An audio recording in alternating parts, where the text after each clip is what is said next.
There we go. Good evening, everybody. Welcome to the Locked in Solidarity conversation. This is an opportunity for us to gather together to talk about the issues of mass incarceration and criminal justice reform through the lens of restorative justice. This is part of a national conversation that's happening throughout this week in partnership with Christian Community Development Association, also known as CCDA, where faith-based organizations around the country are organizing to have these conversations to make sure that the faith community, the broad faith community, is included in this conversation, because it's often the faith community that welcomes people back into community and find themselves in the front lines of advocating for those who are most deeply impacted, as they have loved ones who are impacted by the criminal justice system. So this is not a faith exclusive conversation, because you might come from a non-faith background, and that's totally okay. But we recognize that we want to include as many people as possible in this conversation because the issue is complicated. And so if you know anything about how criminal justice reform must work and the issues that present in these conversations, we realize that complicated problems require complex solutions. And so it requires multiple organizations working together to address the issues that we're going to talk about today. So what's going to happen over the next little while is this event is happening on Facebook Live and on Zoom, so people will jump in on both of those.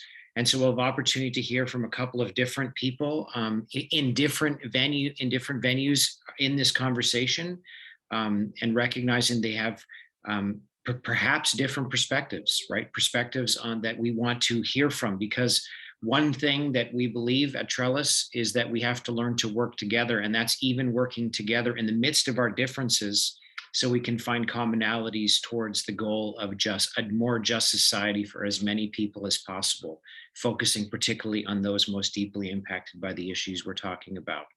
But that requires we need to learn from one another, and sometimes we land at different places. But if we don't hear one another and receive wisdom from one another in these conversations, even if we land on different sides of an issue, then we really can't move the agenda forward. This is why the partisan conversation is so complicated and difficult, particularly in this country, because it's often people not willing to cross the aisle to make deeply important decisions to make sure that justice issues can be addressed in a way that moves the needle forward. So what we're going to do is leave the chat box open. It's wide open. You can share in any way that you want. It will have opportunities also to unmute yourself to ask a question at different points. You can put your question in the chat box also. And also going to provide opportunity for each of the panelists to be able to, what I'm going to call affectionately, to cross-examine. So there'll be opportunity for each of the panelists to maybe pick up on something that was shared by the other panelists, to maybe ask a follow-up question, because I think it's really going to be important for us to allow those faithful practitioners opportunity to engage with one another, maybe having never met one another or never had opportunity to engage with a specific person related to the issue that we're talking about today. So one of the things we wanted to make sure was facilitate an opportunity like that. So again, for the sake of anyone who's never met me, my name is Zach Martin. I'm the executive director of Trellis. It's a community development nonprofit that builds collaborations to address neighborhood injustice, focusing on a couple of neighborhoods specifically, because we believe in focusing on specific neighborhoods, focusing on Fort Greene and Gowanus. But we also enter into larger conversations related to areas of injustice, criminal injustice, racial injustice, and economic injustice, and realizing the intersectionality of all of those as we talk about them and work together to address them. So today we're going to hear from 4 different organizations in this conversation. And then again, have opportunity to be able to ask questions and dialogue together. And unapologetically, I have asked each of the panelists if they have such product and opportunity to unapologetically make sure that they're promoting themselves in the most effective way, to make sure that we can participate in supporting their important initiatives as we work together to support them in their endeavors, because they're part of this conversation, because they're doing important and necessary work related to these issues. So we're going to start with Darren Mack. Darren Mack comes to us from the Freedom Agenda, though I've met him a couple of other times in his different work. But what I really love about Darren is he has thought long game about this. He's been working in this area of particularly the Close Rikers initiative and campaign that has been going for a number of years now, but he has been thinking about this and working in this for a number of years. And one thing I'm always blessed by is recognizing the staying power of people to commit themselves to a cause, particularly around areas of injustice. So Darren, welcome. You can unmute yourself. And the first question to you is, this is an obvious one, but not everyone perhaps knows who you are. So tell us, why is this issue of mass incarceration so important to you? Yeah, thank you so much, Zach. Thanks to the audience. So yeah, to answer that question, this issue of tackling mass incarceration in our country is important to me because I've been impacted by the criminal legal system.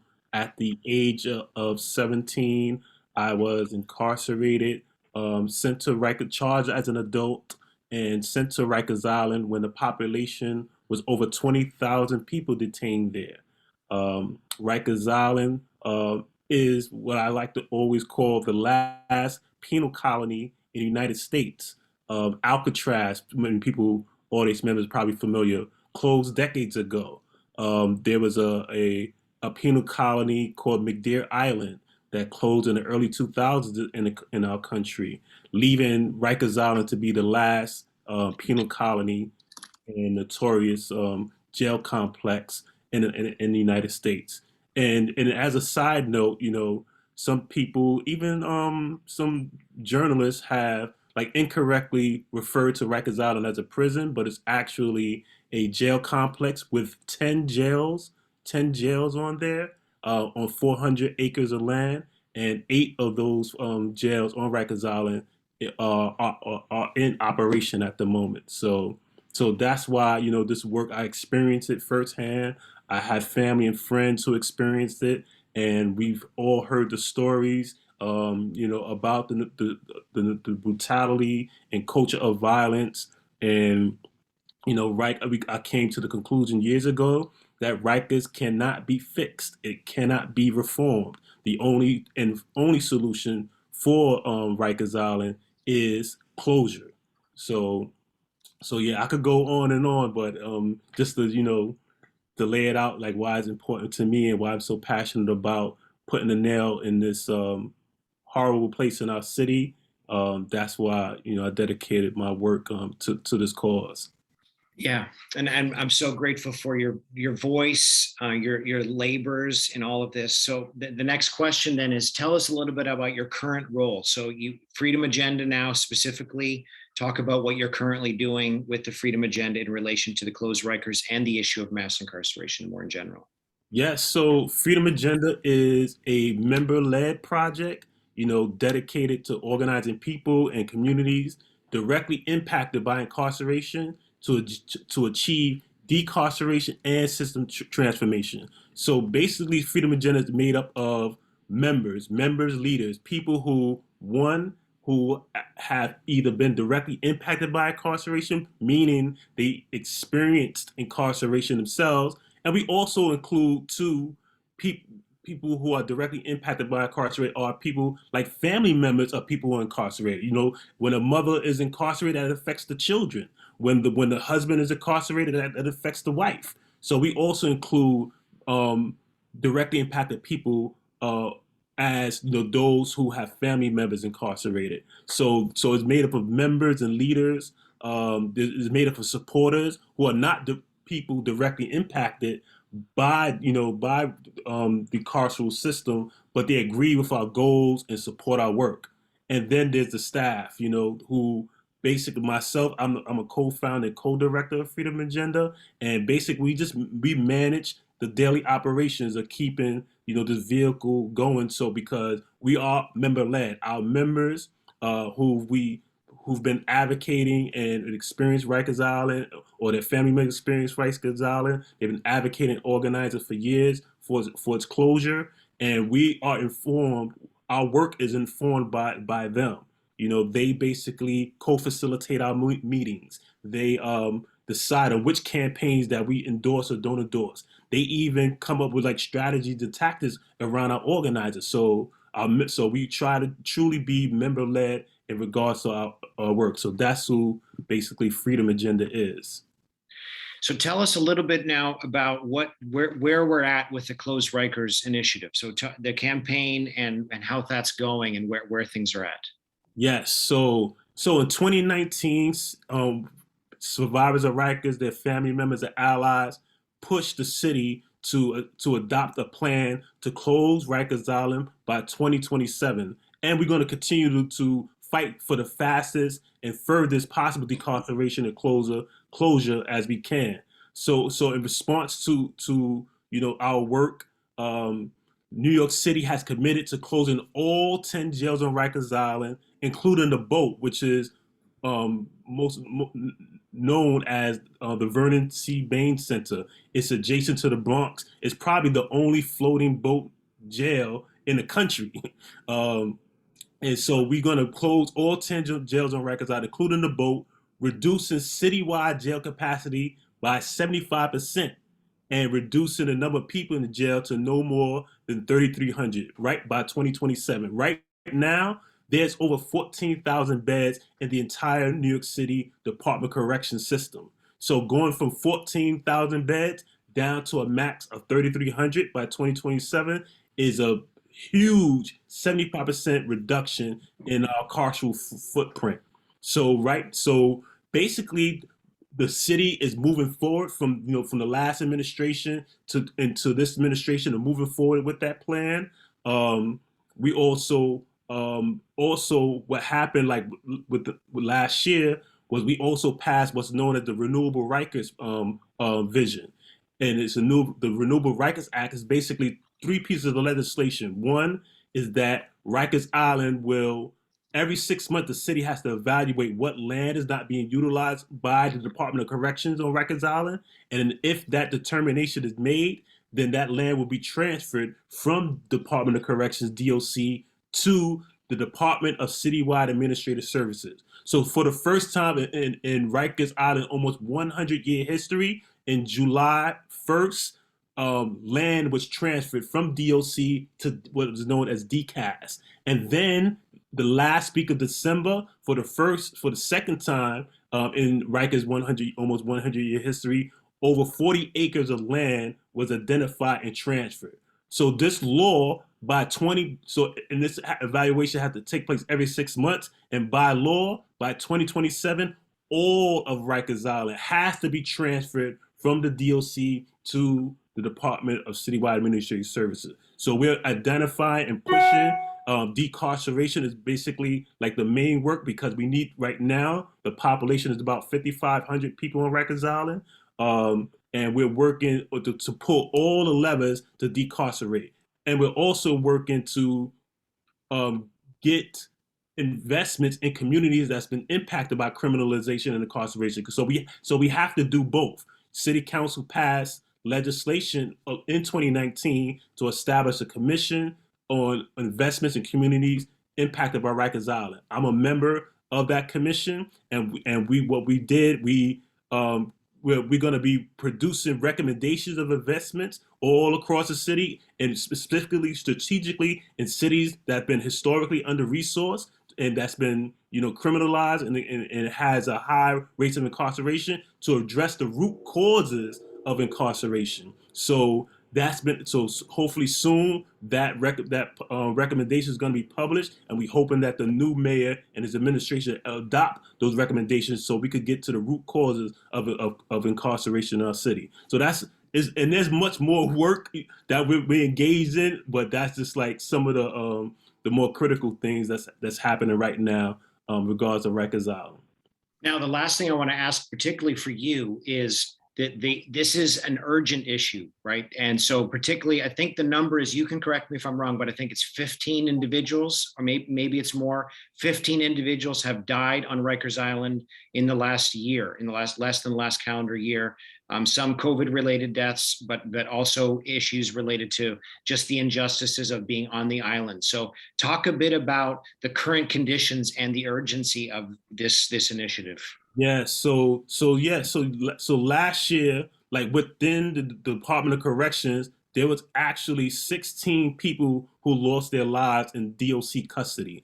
I would say there was like one on a boat, which is not Rikers Island, but the Vernon C. Baines Center that's adjacent to the Bronx, and one was in the Manhattan Tombs. And I believe the rest of them lost their lives within Rikers Island. So one, the pandemic has exacerbated the situation, and two, unfortunately, DOC staff, DOC staff basically they can't go on strike because they're city workers. So what they've been doing is exploiting what's the sick leave that they have. They have unlimited sick leave. So they've been exploiting that to such a degree that not hundreds of thousands, but thousands of DOC staff have not gone to work, have refused to go to work, and incarcerated people depend on DOC staff for everything, to take them to medical care, to take them to visits, to take them to court, to give them their food.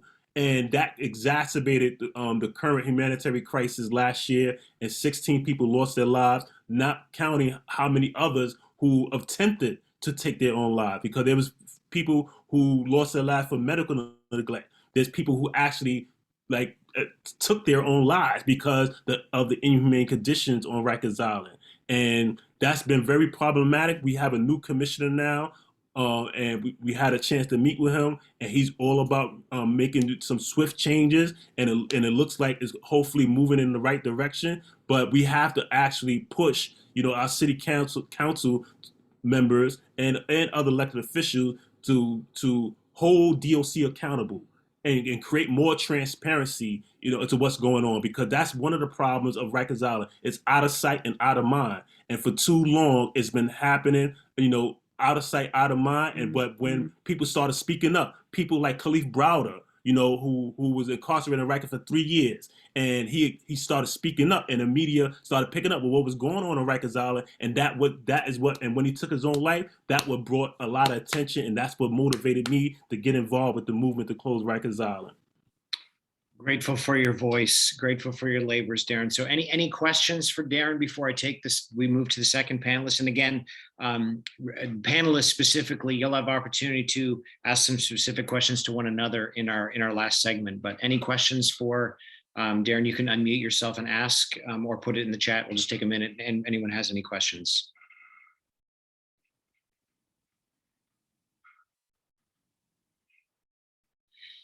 All right. Well, like I said, you can keep that for the end. We'll have lots of time for questions. Darren, thank you. We're by no means done, because we're gonna follow up with some things. So I want to talk about the community jail plan, and the boroughs, and we'll go back to that in a minute. But there's a second component to this. So the second component to this is not just incarcerated adults, but incarcerated youth. And Youth for Christ, which I'm incredibly grateful for their labors in New York City, because I think it was 3 years ago, again, Phil can correct me if I'm wrong, but 3 years ago, maybe more, committed their ministry in the city specifically to adopting a posture of serving and reaching the youth detention centers in New York City. And so put all the resources specifically behind reaching, serving, loving the students who are in the youth detention centers in New York City. And so Phil Vallon has been doing that work of just laboring to love, to care for, not just, and again, he can share a bit about this, but not just the incarcerated youth in those detention centers, but also finding ways to love their families, right? To involve the families in how to care for these young people, right? Young people who find themselves in these detention centers. So Phil, welcome to the call. Super grateful to have you here. So tell us a little bit about how you got involved in Youth for Christ and this work. Yeah, thanks so much, Zach. Thank you, everyone, for joining. It's an honor to be on with you all. So yeah, I joined Youth for Christ 3 years ago, Zach. We've been around for 5 years total. So I came on 3 years ago as our juvenile justice director. And our mission is it's pretty much what Zach said. It's nothing too complicated, but we just want to come alongside young people who are incarcerated. We work in Horizon Juvenile Center in the South Bronx, Crossroads Juvenile Center over in Brownsville and Brooklyn, and a couple of different close to home facilities or group homes around the city, 2 in the Bronx and 2 in Brooklyn. And we just want to come alongside young people and surround them with mentors, particularly faith-based mentors, who will build genuine relationship with them so that we can continue in those relationships and surround them with community when they get released. Statistics are pretty scary when you're talking about recidivism for young people. If you're arrested by the age of 16, you have up to an 80% chance of winding up back in the system at one point or another. So we're trying to combat that, and our motto is to stop the cycle. We're trying to jump into their stories and kind of plug a hole in that portion of their cycle where they wind up getting back into trouble and going back into jail, whether it's in juvenile detention or whether they're going up top or to Rikers when they age out of juvenile detention. So it's a tough work. We're constantly recruiting people to join us and come alongside us and help us in our mission and raising funds to make that happen. But that's what we're all about. I got involved initially helping volunteer with the organization. I was working in the corporate world, working in sports, and just saw that there was such a need and really felt like there was a calling that I had to answer.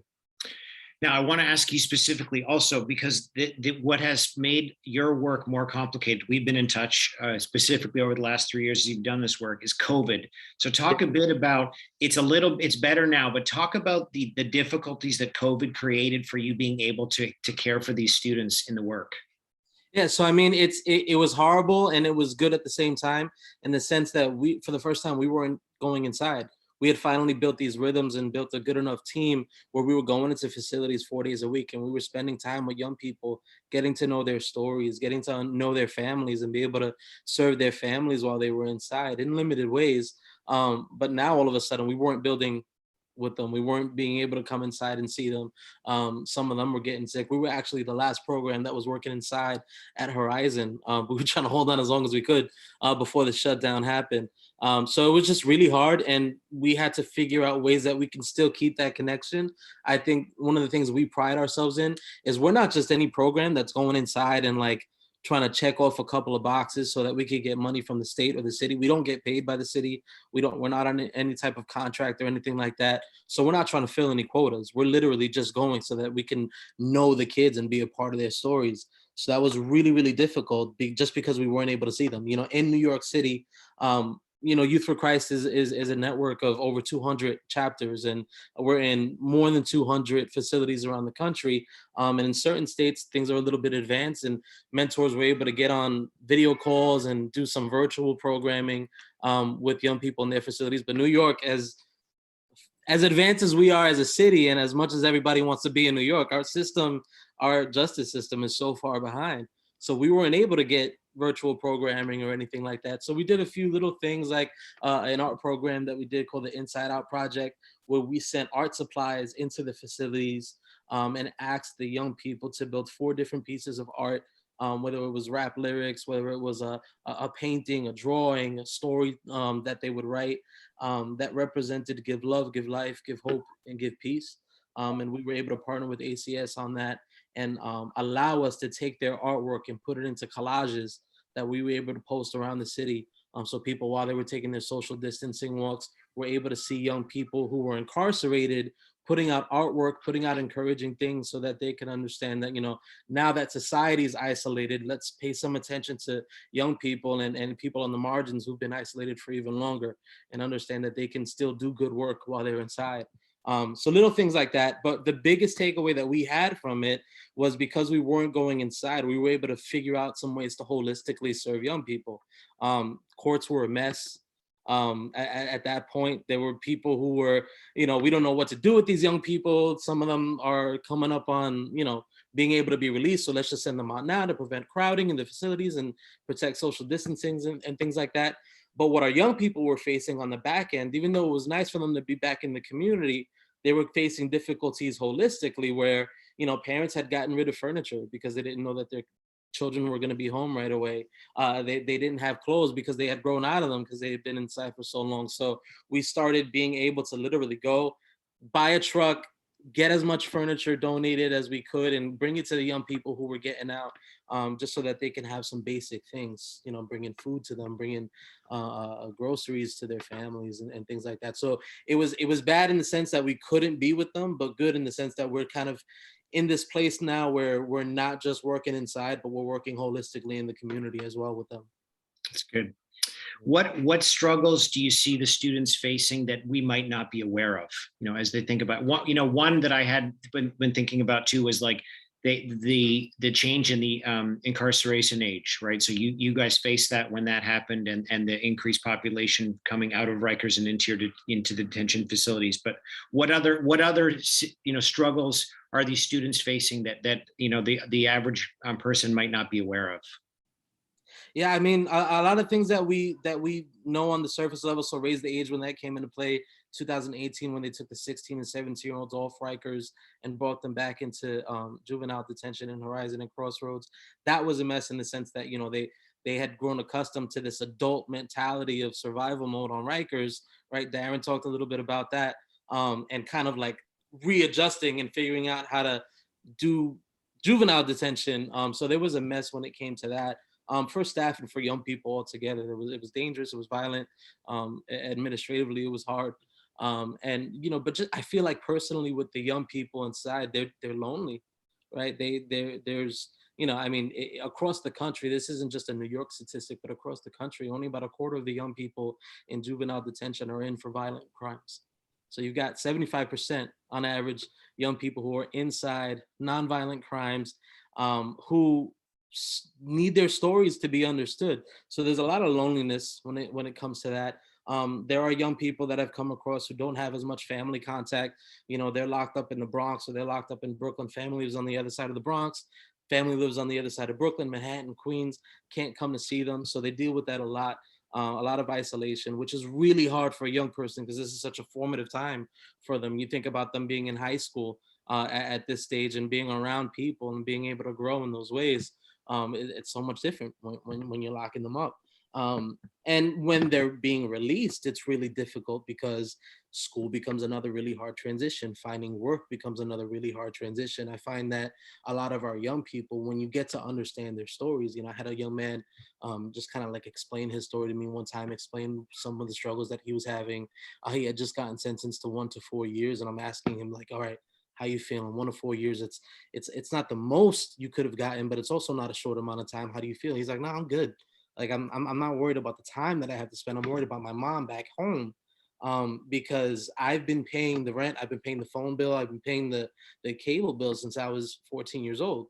Now my older brother's locked up. I'm locked up. Who's going to be able to pay the bills for my family? So there's these like real tangible needs, and I understand that school is important for these young people, but where else are you going to find? I'm 28 years old. I'm married. Both my wife and I have work. It's hard to pay rent here. So that's a lot to put on a young person. There's just these real world needs that young people or anyone in this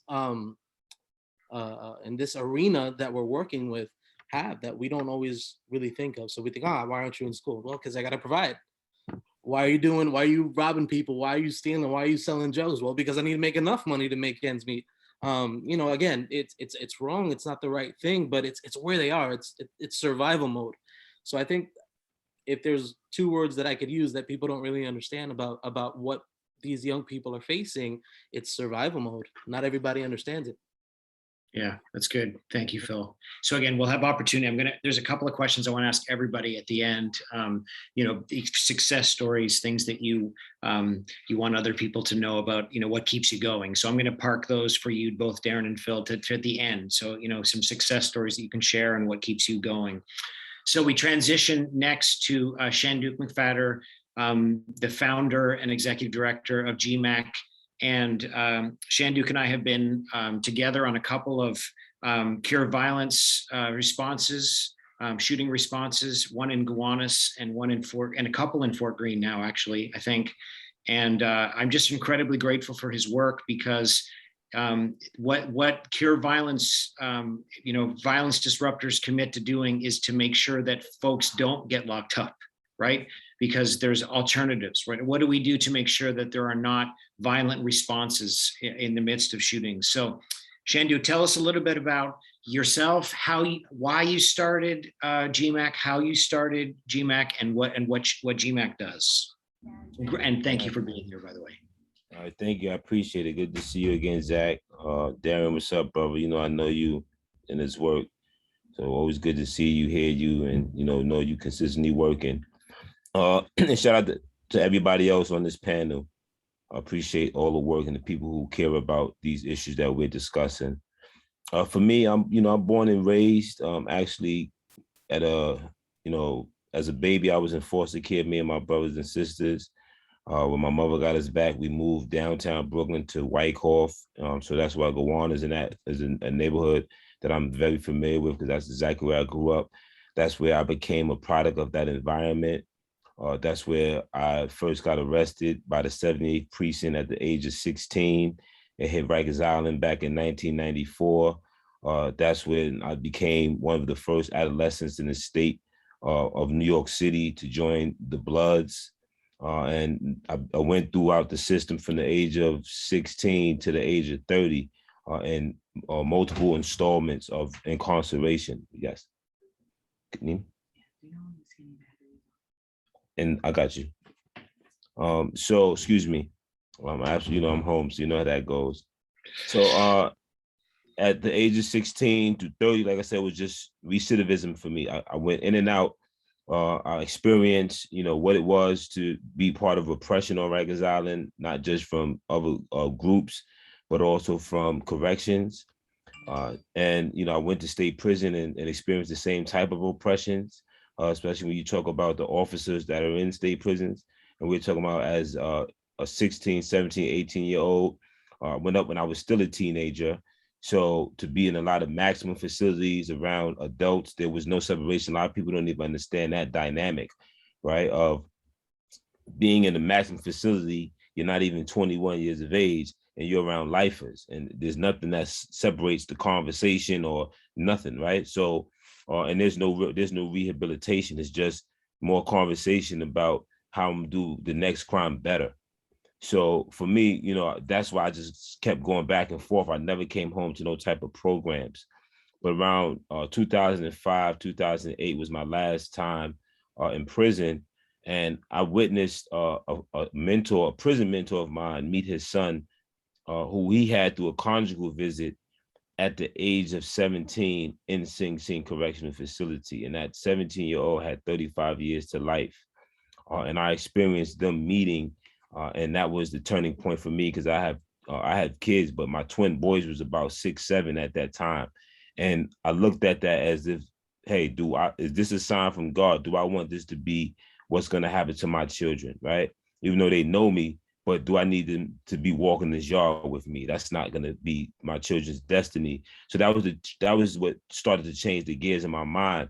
So as I sat in, Sing Sing and started to transfer through facilities, because I was still affiliated, I was still a leader, I was going through surviving in prison, but transitioning my mindset. So while in the box, I decided that I needed to have something for my community that was not there for me each time I went in and out.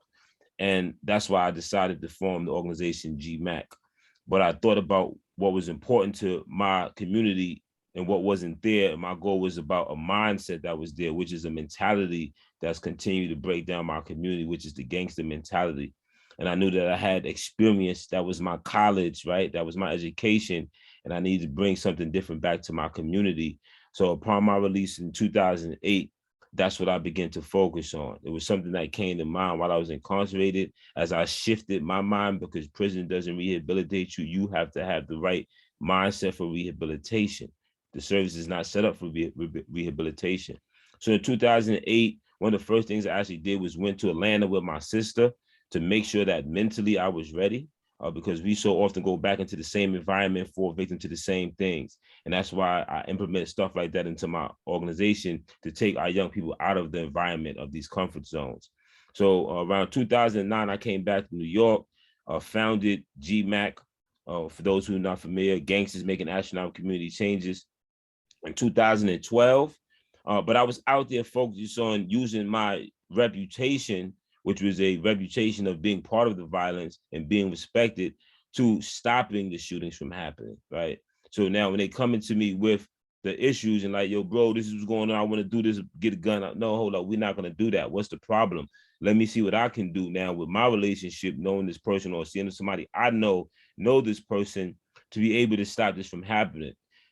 Now, this was key for me because somebody had did it for me years ago before I had transitioned, and I was in a shootout, and I was actually waiting to shoot a brother that had shot at me. But long story short, his brother came downstairs and saw me with the gun in my hand, but me and his brother were friends, and he was able to talk me out of shooting his brother, right? And I went on with, still being part of the streets and selling drugs, but when I end up going to prison and making that transition, I remembered that. I remember how that was effective on me. And that's why I came home doing that, right? Because I knew it worked.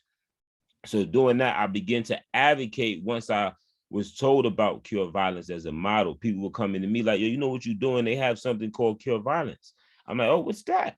So I looked into it and I said, okay, this makes sense.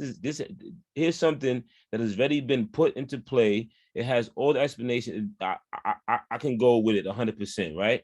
And that's why I took on the model of fighting for bringing resources to New York City under the Cure Violence model, right? And that was through, for me, that was then Councilmember Jemani Williams, who was working within the 45th precinct in East Flatbush. And I began to provide services there without any funding, and then showing Jemani what the work was like. And we opened up our first office in East Flatbush in 2015. And if you do the research, you'll see we've been able to decline. We were actually given credit of 65% decrease in murders in our catchment area in East Flatbush between 2015 and 2018. And then I opened up our second office in the Fort Greene area, right on Myrtle Avenue, to provide those same type of credible messenger conflict mediation services to the Fort Greene, Farragut area. So our work is just that. First and foremost, how do we stop and interrupt the transmission of violence? Once we interrupt that transmission of violence, how do we focus on changing the behaviors? Once we learn how to focus on changing these behaviors, our ultimate goal is to change the community norms, right? And get everybody involved and start seeing something different happen in our community. And that's the basis of our cure violence model. And as an organization, we're continuing to look at workforce development, anything that makes sense to what is causing crime in our community. So when COVID hit, we couldn't provide the same services because everybody had to be in-house. So the resources that we had, I said, hold up. I remember when I was young and I was hungry and I needed money, I would go rob somebody so I get some food, right? That's how it happened. So hold up, I need to prevent somebody from doing that, right? Because the mother don't have the job because of COVID. How many people lost their jobs? If they did have a job, the kids are out of school. I remember Mayor de Blasio had cut some of youth. There was just nothing there. So I said, we got to provide some food to this community. And we started to focus on one of the first organizations to start doing food drives, hot food, cold food, all of that, to make sure that my goal was prevention, right? People have other goals, but when you're doing work, it's all about the intent and your goal. So when we do our work, we're looking at prevention and solution, and that's the basis in our mission. I'm mute at that. Yeah, I love it. And what I love about GMAC is they're working in both the neighborhoods that we focus on at Trellis. And so every time I'm over at Wyckoff or at either of the developments that we work with in Fort Greene, I'm usually hearing about GMAC representation having been there dropping off turkeys or food or backpacks. So I'm incredibly grateful that like the prevention component of, like you said, making sure that the folks have the resources so they don't have to try and get those through other means, right? So talk to me a little bit about, if someone just doesn't know about what cure violence is, you're really good, Shanduk, about really like honing in. So when we have a violence disruption event, talk about those things again, repeat them. What are those norms? What are you trying to communicate in those moments? So, and that's what was key about the model, right? For me, it's about the people in the community. That's what the cure violence model really, that's what makes it credible and make it work, right? We know it's not the end all to all, but it's a method that works. And I use myself as that example. A lot of people don't get to hear that story, but I know it works based off of that. When you got a person with a gun that's ready to shoot and they have somebody who has the right relationship, then they are capable of talking to them. It's the same difference when they get the gun from somebody that tells them, here's the gun, go shoot, right? You're influential when you tell them to go shoot. So you have the same influence to tell them not to shoot, right? So the model supports that's about relationship. It's about being credible to the individual. So, so often they compare us to NYPD to say, well, what's better? We say, there's no comparison because it's not the same thing. All right, their job is their job, and we know their job is public safety on a different scope. Our job is public safety, but it's about preventing incarceration, right? It's not about making arrests. It's about preventing any crime that we could prevent. So the model is about having people that are from the neighborhood. We know that NYPD is not from Wyckoff. They're not from Fort Greene. So when I'm upset and I want to do something because somebody I know who I'm ready to shoot or kill upset me, I'm going to go to somebody I also know because I may not have access to that weapon, right? So if we're now looking at them knowing, okay, GMAC has a credible messenger who was in this neighborhood, been through it, changed their life, and now I can talk to them because I know that I'm not going to be ridiculed, called a snitch. I'm not going to look like no sucker because I'm getting them to help mediate this conflict. Because when it boils down to some of these, most of these conflicts, the majority of these conflicts is minute, but it's just the pressure, the pride, and everything around it. That's the options that they don't have that make them feel that the only thing is to shoot. So we provide them with that de-escalation tool, that mediation. And now that we identify you as a possible shooter, our focus is transitioning you to our outreach team, right? So you might have been working with the violence interrupter, whose job is to canvass the neighborhood all day, right? Be around the people that you may see as the gang members or the problems. And so people might see GMAC hanging out with the problems, like, oh, GMAC is hanging out with the problems. Yes, we have to. right?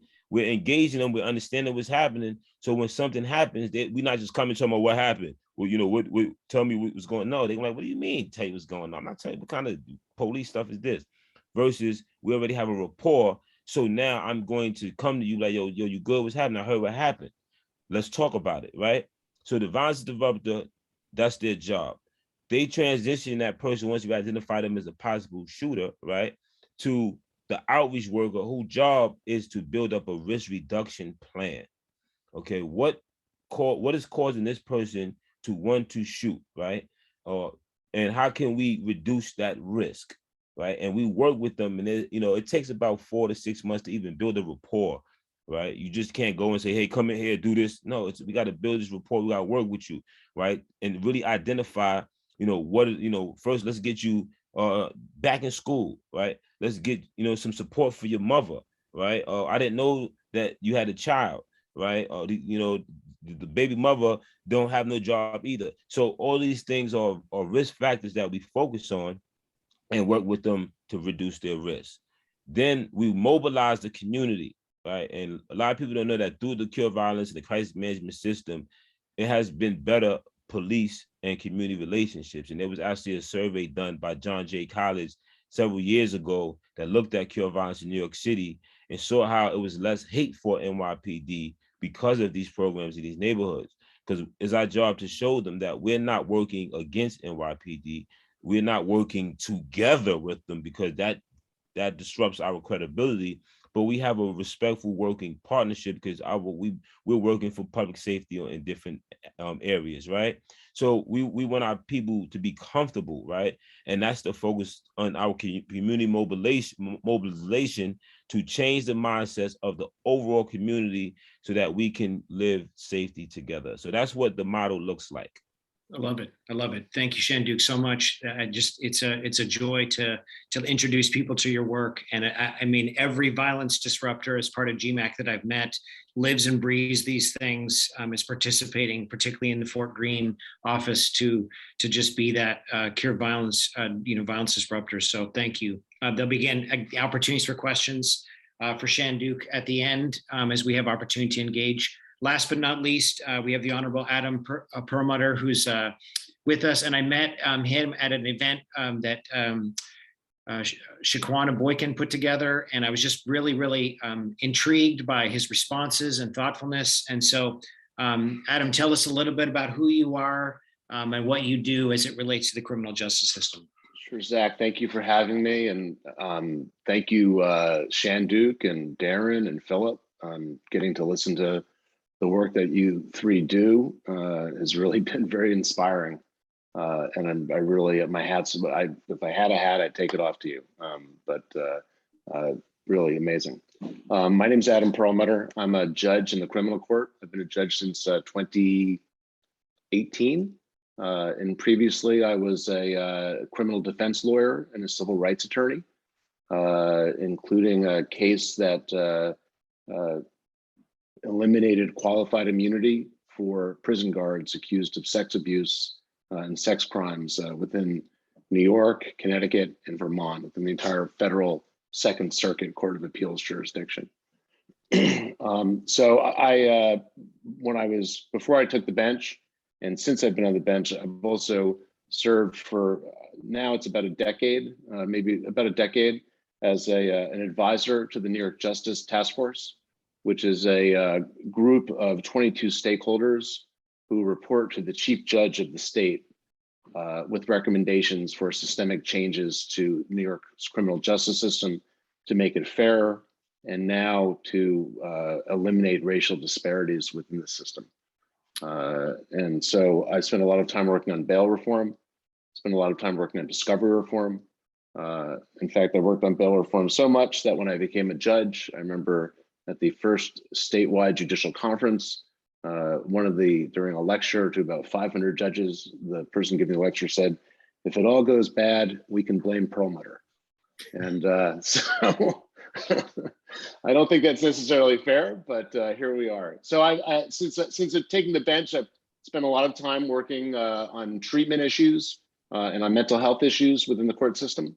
And I also, because I have to sit night court as part of my duties, I've spent a lot of time sitting bail decisions, both under the prior law, where I had a lot of experience in private practice, as well as sitting as a judge. And then I've been on the bench for the transition to the new bail law. And one of the things I've really kind of, that strikes me is when you look at the cost that of incarcerating somebody on Rikers for a year. I mean, Darren will tell you, last year, Scott Stringer said it ran north of $400,000 a person.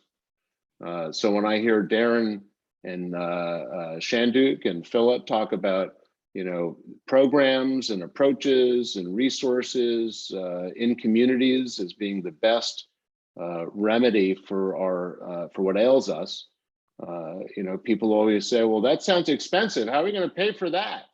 And by golly, you know, if you spend $400,000 a year on somebody to incarcerate them, what could you possibly do with that person if you took that $400,000 and applied it to some other better use for that person? So we have a lot of resources that are being poured into Rikers that can really be used very well elsewhere. You know, one of the things that I struggle with as a judge is that, and it's one of the things that you know, I remember the first day I sat there, I was like, oh, I have to make the decisions now. Like I have to make, you know, I have to make the hard calls. And you know, after I kind of got through that shock to my system, you know, one of the things I realized is that incarceration is a very big tool in the toolbox, and really the best way for me to approach my cases is to never take the tool out, but always let people know it's in the box. But you really got to get there is a really difficult journey in my courtroom. And you know, and I think that's helpful, because I think people realize that there's a judge that's really willing to work with them and to help them through this process. You know, I've sat as the DWI judge for 4 years. I say this to people all the time when their cases are finished. And in my courtroom, you know, I've set up a model so that people pretty much always, and when I say always, I mean probably like 98% of the time, leave the courtroom with no criminal record. And what I always say to them is, look, you know, we're gonna apply treatment to you. We're gonna try to do a restorative justice model approach with you. And when you leave here, you're going to be in a better condition than when you were arrested. And people say that all the time to me, all day long, once they're done going through my program, that yes, they are, in fact, they are better human beings and better ready to confront the challenges of life and to be loving mothers and fathers and sisters and brothers, and you know, and to do the things that they need to do. That we all want everybody to do, and that's really been my approach to sitting on the bench, and it's been really it's been very rewarding. Sometimes it's been extraordinarily frustrating, but it's been I wouldn't trade it for the world. You know, one of the things I just want to say, Darren, is, you know, about the closure of Rikers. You know, at a very practical level, not having the pretrial detention population on a remote island off the coast of Queens that you need to access over a huge land bridge, and then daily disperse people throughout the city on buses to the Bronx, Queens, Manhattan, Staten Island, Brooklyn. It is an enormously inefficient, inhumane,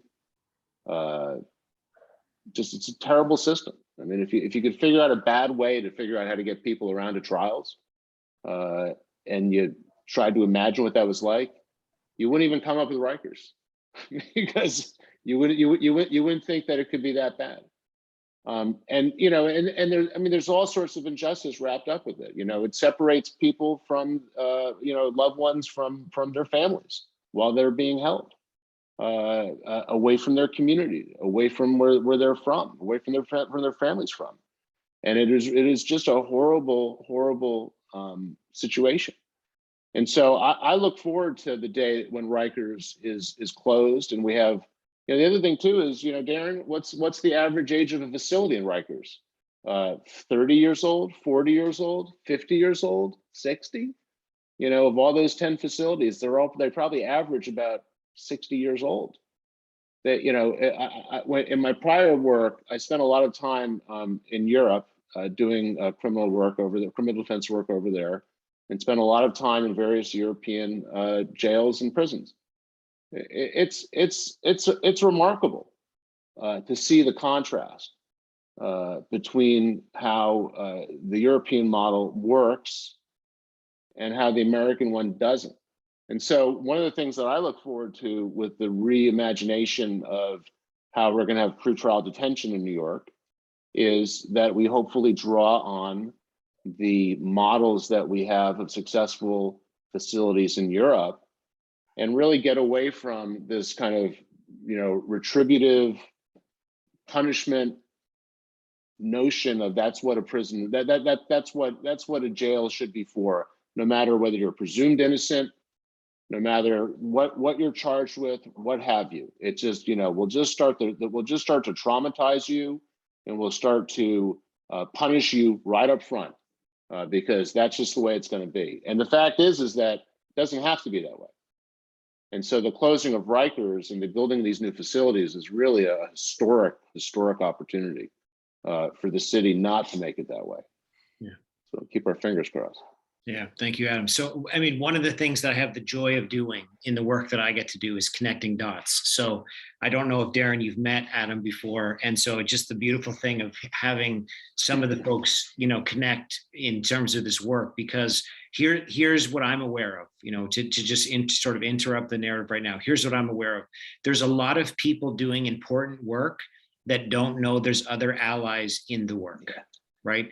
And they might be connected on some very inaudible way, like they're not connected and so to know that there's a judge and judges, right there, because Adam represents a minority, but there are others, right, that are committed to what he just communicated, right? So to know that there are judges that are actively, purposefully committing to that narrative, that conversation, when you're trying to do the work you're doing, Shanduk, or the work that you're doing, Phil, or the work that you're doing, Darren, is so important, is so encouraging, because it can feel daunting and overwhelming and almost like defeating, right? Because you're trying to undo systems that feel like they're working against you consistently. And so the joy I have is I get to connect some dots related to these conversations. So we're at 8:30 now. And what I'd like to do now over the next 10 or 15 minutes, and I'm going to give the last opportunity again for each of the nonprofit organizations to be able to share ways in which we can support them in the work. But what I'm going to invite now is anyone now and on the panel, first of all, can ask another panelist a question. So you can raise your hand, right? Use the raise hand feature and then ask a question of one of the other panelists.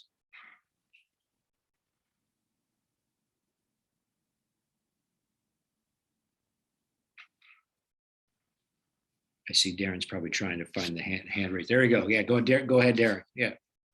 Yes, thank you so much. I had questions for every single one of the panelists. Yeah, go ahead. But I'll stick to one for the sake of time. So, yes, I guess Philip. Philip. I asked Philip because young people, working with young people is so critical, because they're the future, and we could actually, that's the point where we want to get to people to change the trajectory of their lives. So you spoke about some of the challenges with the pandemic, and could you just talk a little bit more about another challenge and what has been working that's been proven to be effective in the work with people who are in the juvenile justice system? Yeah, for sure. Thanks, Darren.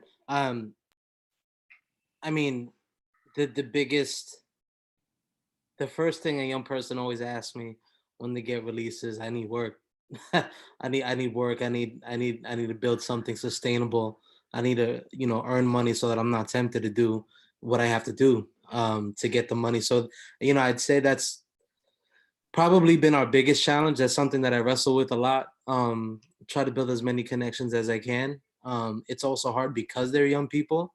They're not 18. They can't get, real full-time jobs or anything like that just yet. So just trying to find something that's sustainable for them, or ways that we can kind of supplement some of the things that they're struggling with, like groceries, like getting clothes for them and things like that. And kind of letting that be enough for now. That's been that's been really tough for us. You know, one of the successes that we've had through it, I talked a little bit about our Move for Justice program, where we were, bringing furniture back and forth. We bought a truck that we didn't have money for, and just kind of had to raise money to pay it off, which we did this fall. But what we wound up doing was we started to offer our truck to people who were moving all over the place, because people were moving everywhere. A lot of the people who were in New York during the pandemic aren't really from New York, and we're going back home to where they're really from. So they needed people to move them. So we were just saying, hey, could you give Youth for Christ, $250, $300 donation, and we'll go and we'll move your stuff. We're not going into facilities right now, so we'll go and we'll grab a young person and we'll actually use that money to pay them. So that got pretty busy for us throughout the lockdown, and even up to today. We just did a move 2 days ago, and actually this morning, with young people who were just released, that we were able to pay, and they went on the truck with our executive director and they moved people around and are building connections through that with the people that are paying for us to do that. And they're paying just a fraction of what they would pay in New York City for a moving truck. I know people who own moving companies that are charging $3,000 for something within the 5 boroughs for a packet of waters. So that's been a success for us. It's also been something that we're still struggling with, just to find something that's sustainable, because we're able to give them something when we have something, but it's not always the case. And we are a 3-man team that works inside and does programming inside, does programming outside, and tries to manage a brand new moving company. We also have struggled with, just getting the right amount of support, people who are willing. But yeah, it's a Yeah, hustle, for sure. thank you for sharing that. And Yeah. like to the first challenge you mentioned, I think there was some discussions happening around having year-around youth employment, like how they just have summer youth, but expanding that to so it could be year-round. So I'll find out more information about that and try to. Yeah, Yeah. absolutely. It's good. Other questions from the panelist to another panelist?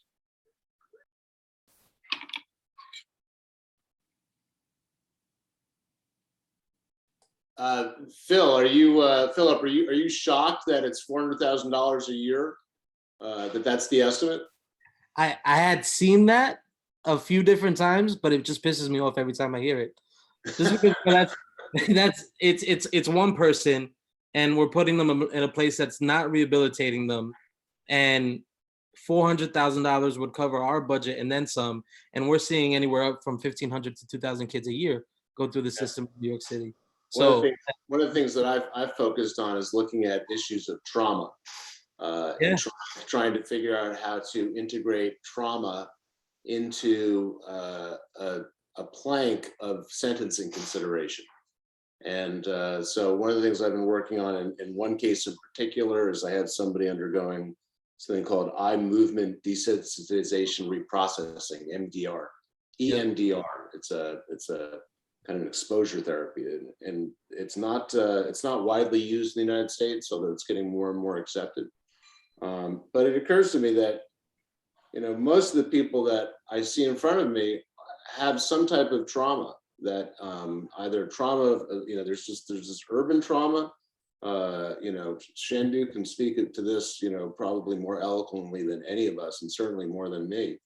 But it kind of irks me that our system of incarceration is really designed to perpetuate trauma. Mm-hmm. And it's a vicious, nasty cycle. When I hear of Shanduk's journey and the fact that he's able to, sit and actually envision a life for him outside that gives back to his community and tries to prevent other people from experiencing what he experienced, it leaves me breathless, truly. Anyway, Yeah. those are my two thoughts. And any questions, the other questions for Yeah, each of the panels? I just wanted to say that. Thank you. I heard that, right? Because that was something I was waiting to say to your honor, Adam. Because when you spoke, you spoke about the bus trips, right? And now you're speaking about trauma, and that is what that is. Because as soon as you said that, that's what I remembered, the trauma that came with getting up, being told the night before that you got caught in the morning, getting woke up about 3:30, 4 o'clock in the morning to get breakfast, to go through a whole search process, to sit in the facility's pens with all types of traumas happening, to wait for that bus, for hours for that bus to come, to slowly go through your neighborhood, right, on that bus, to go into that pen and sit there for hours to repeat that process, hours later going back to Rikers Island, right? And that trauma has happened for how many years with nobody looking at it as an issue, right? Or how it's affecting our young people, right? And as a judge, right, do you believe there's some part that could be played as we focus on closing Rikers, right? I look at that as something that has to be part of the solution, right? Even when we talk about buses for family members that have to go, I don't know if you've ever paid attention how Rikers Island. I've spent, I've also spent time on Rikers and Gotcha. different type of time, but I've been out on the island Yeah. many times. So you see how when you go to Rikers as a visitor, you have to, even with your own car, you have to park your car. You have to get on the bus. You got to go over to the island. You got to go to the visitor center. You got to get on another bus. But notice for years, and up until de Blasio created for the people without money, right, with low income, the free buses. But how many years that you had to and still have to park your car, pay to get on the bus, to go across a bridge in your city to go visit your family, then pay to get back on that bus to leave Rikers Island, right? Trauma that's happening to the family, right? And I'm just talking about the transportation trauma, just waiting in that period. So I gave you two pieces of trauma, right? One for the inmate that is, going back and forth to court, and then for the family who has to visit, right? And spend time waiting just to visit. So as a judge, do you feel there's some part that could be played in this movement that we are part of to help, bring more awareness to those issues of trauma that affected in those manners? Well, I look, that's what I'm trying to do in my work in the courtroom with the individuals that come before me. Especially people who are repeat offenders. I want to try to figure out, like, what does this person need, and what can we do to provide for that need? I listen to you, Shanduke, and I listened to Philip talking about, during the pandemic, people just needed food. People just needed, clothing. They need just very basic things, And in the way that I see my job is figuring out how to find what people need and figure out how to get them those resources, And the fact is that it's tough. It's really hard to do that. And the only way we can do it is to do it together. It's for us all to be advocating to be able to have these resources brought to bear on these issues. It's like we all have to grab the oar and pull, because if any of us pulls that oar alone, it's not going to move. But if we pull together, we can move that boat. And that's what it's going to take, because the fact is that, it's a battle out there. There are a lot of people who do not want to see this reform justice movement succeed. And it's every day it's a battle. Yeah, absolutely. You're right, Adam. And, we could talk about the bail reform and that broader conversation about how that's being described in the news, which I'll maybe take a minute at the end. But what I'd like to ask, are there any questions, or non-panelists that want to ask before I, ask some of these panelists some specific questions and then close out with some ways that we can support them? So you can either unmute yourself and ask, or raise your hand, or put the question in the chat box. Yeah, go ahead. Hi. So I just wanted to say that I'm like really happy that I like came across this on like a website, and I didn't even realize that it was like a church, like church led, because I'm not religious, but I'm still really glad. I'm also, I'm a freshman in college, so I am like very young, but I was actually impacted by the carceral system, because my brother was locked up when I was in second grade. So I was like able to, I don't know, and I've been very passionate.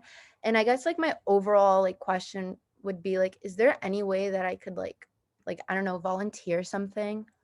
I've been trying to find ways to do something, but like I said, I'm a freshman and I just like moved to New York to go to school here. So I don't really know much about anything here.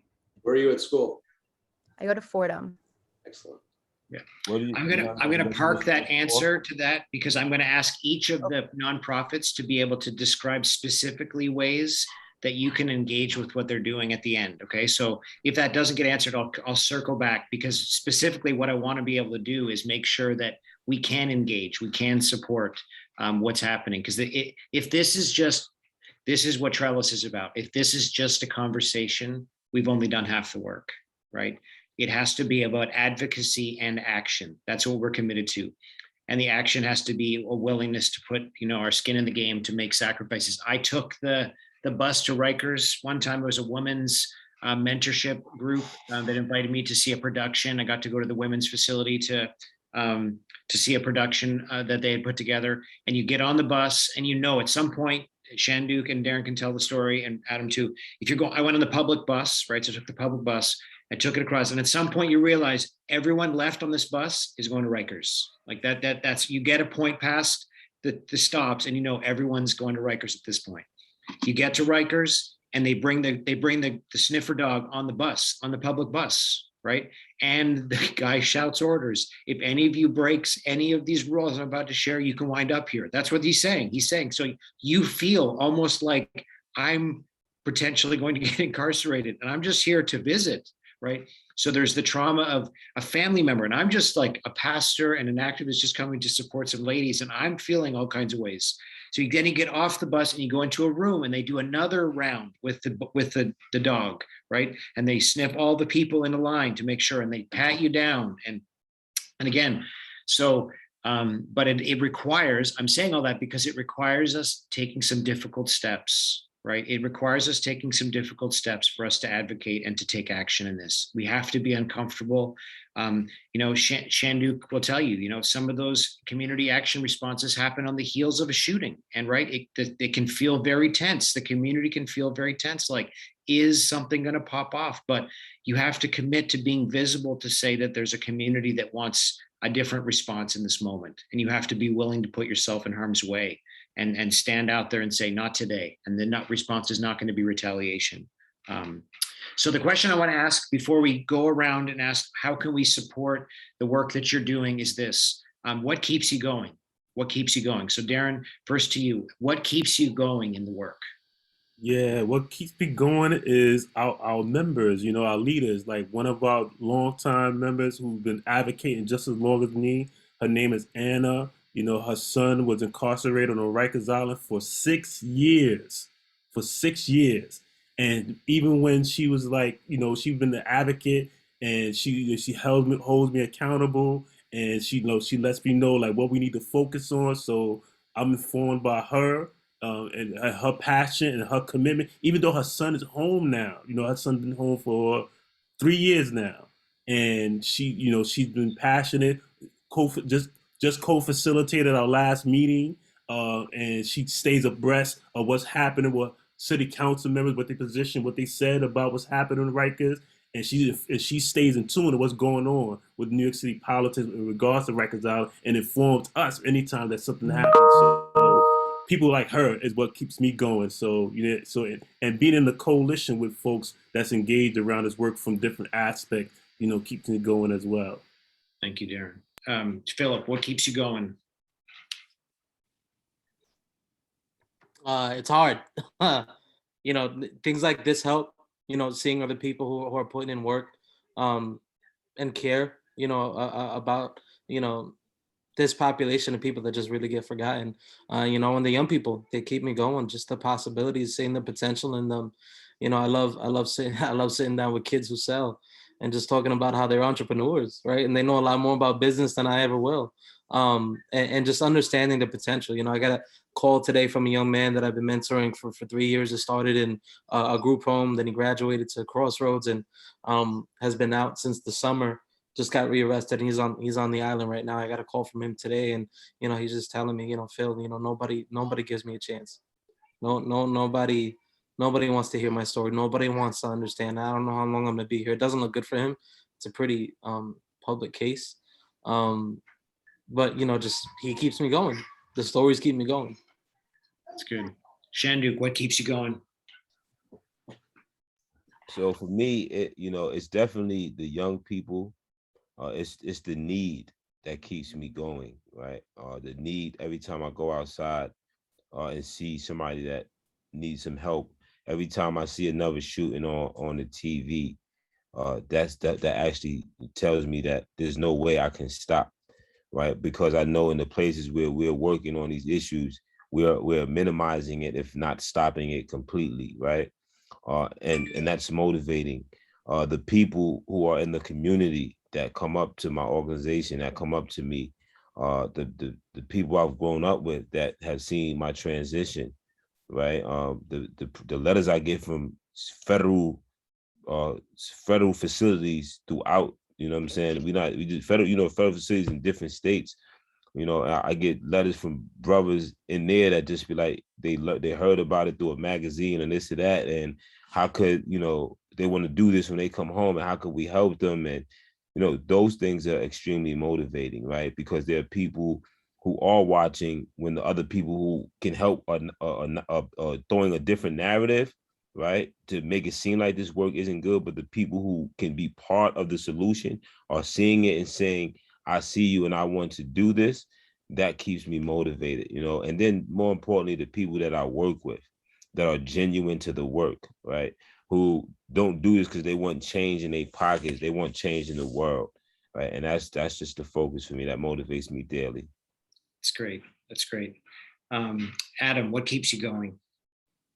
I do it for the money. I'm just kidding. Kidding. No, it's funny. I was thinking, it's like you have choices in life, right? About what you can do. And, I've been really lucky. I've had a lot of opportunities in life, and maybe I could have said, I just want to go make money, but I don't. I've done other stuff with life, and with my law degree and with my practice now as a judge. And so I think what keeps me going is that every day I wake up and it occurs to me that I have many, many, many opportunities through the day to do good work, to actually do good in the world. And I think we all have that in common. And so that kind of is what keeps me going every morning, is that I'm going to have all these opportunities today on each case, in which every person I deal with, to maybe do some good in the world. And if at the end of the day, I felt like maybe I put a little bit up in the win column on that side, that's pretty good. And that keeps me going. Great. So lastly, we'll go around, and I'd love you to share again, unapologetically, your swag, your tags, your media, all that stuff. I know Freedom Agenda, you have an incredible newsletter that sounds. So Darren, talk a bit about, put all your links on the chat box, but tell us a little bit about how can folks that are engaged in this support your work, and then we'll go with each of you to do the same. Yeah, so you can sign up to get informed by signing up for our newsletter. I'll put the link in the chat. That's at Freedom Agenda. You can go online, look at Freedom Agenda, or actually fa.urbanjustice.org. And so, because under the Freedom Agenda, we're connected to the Urban Justice Center. So, social media, we on Twitter at Freedom Agenda NY. We on Instagram at Freedom Agenda NY. And definitely, we give you updates about, about our work through the newsletter. So definitely sign up for the newsletter, and I'll put it in the chat right now. They do great work with their emails. And the reason I know about what's happening in Rikers is because they are on the ground committed to ongoing advocacy. So definitely sign up if you're interested to find out more. So Phil, how can people support you guys? Obviously, we heard about the need for funding, but how can people connect to you guys and support what you're doing? Yeah, absolutely. Yeah, you can visit our website, yfcnyc.org, to keep updated. We update it pretty frequently. Also with opportunities for people to come in and have info sessions. If you do want to become a volunteer, you could sign up through there. And you can follow us on social media on Instagram at YFCNYC, and at Youth for Christ New York City on Facebook. So yeah, hit us up. Thanks. Shanduk, how can people support GMAC? You can find GMAC on Instagram. We at GMAC Inc., GMACCINC. And on Facebook, Gangsters Making Astronomical Community Changes is our Facebook page. And you can email us at gmac@gangstermackin. That's GMACC@GANGSTAMACKIN @gangstermackin.com. And you just, write us through there if there's anything that you want to be part of. Our mission is just open to many different things. It's just about the needs of the community. So if you understand our umbrella, we focus on many different areas. So you can catch us right there on our website directly to reach us. That's most important than any social media page. Thank you. And Adam, so what can people do just to support you? And again, I was thinking about, when I heard you, you said a lot of people don't want to see this movie. So how can the average person support a judge like you as you do the work that you do? I think as people are criticizing bail reform, everybody could point out that crime is up across the country. It's not a red state issue. It's not a blue state issue. It's not a New York issue. And so when people are trying to tear down the changes that have been made in the bail law in New York State, because they say crime is up, they should really, they need to really be told the facts, which is that it's up everywhere. That's not good, but it's not bail reform. The other thing too is that with respect to bail reform, a lot of what you've been hearing recently has been driven by a recent release of very detailed numbers from the court system. They released their first data drop since bail reform was implemented on January 1st of 2020. It covers an 18-month period of time, January 1st, 2020 to June 30th of 2021. And critics of bail reform have been swarming all over that data and saying, look, it proves that bail reform is a failure. But what they ignore is that what happened in 2 months after bail reform came into law? COVID. And then what happened? We've been dealing with COVID ever since. And then we've had this historic breakdown of conditions at Rikers. And that has altered the bail landscape in a way that makes it unfair to look at the last 18 months and to draw conclusions about the effectiveness of bail reform. And so the answer is how you can help to speak the truth to people when they're not speaking the truth. And that is the truth about the reality that we're living in. Listen, are there things that can change about the bail law to address concerns with that people may have legitimately raised? Possibly. All right. But the fact is that delivering to judges discretion to decide subjectively with their implicit bias if they think that somebody might be a danger and therefore should have bail set on them. We never had that in New York. We never had that in New York under the old law. We don't have it under the new law. And that's not a reform of bail law. That's reforming bail law in a way that we've never had in New York. And I think that it's something that people should be very, very concerned about and look at very, very carefully. Yeah. Thanks, Adam. Again, really appreciate all of you. I'll say it because none of them actually mentioned it specifically. I'm talking to Shanduk, Phil, and Darren. They're all nonprofits, and so they all need funding. So as you think about the districts they're in, and you think about city council members, and you think about the ways in which participatory budgeting and discretionary funds are given, and all those opportunities. Just remember them, and they all have membership opportunities and support opportunities because it's their salaries, unapologetically, as another nonprofit organizer, it's their salaries. You're paying for their ability to do the work of justice, right? That's Actually, what it comes I down think to. I saw Councilman Wrestler pop in. So He was on for a bit, but unapologetic. Participatory budgeting, you can go after him for that. Yeah. You can make sure to support them because, again, unapologetic.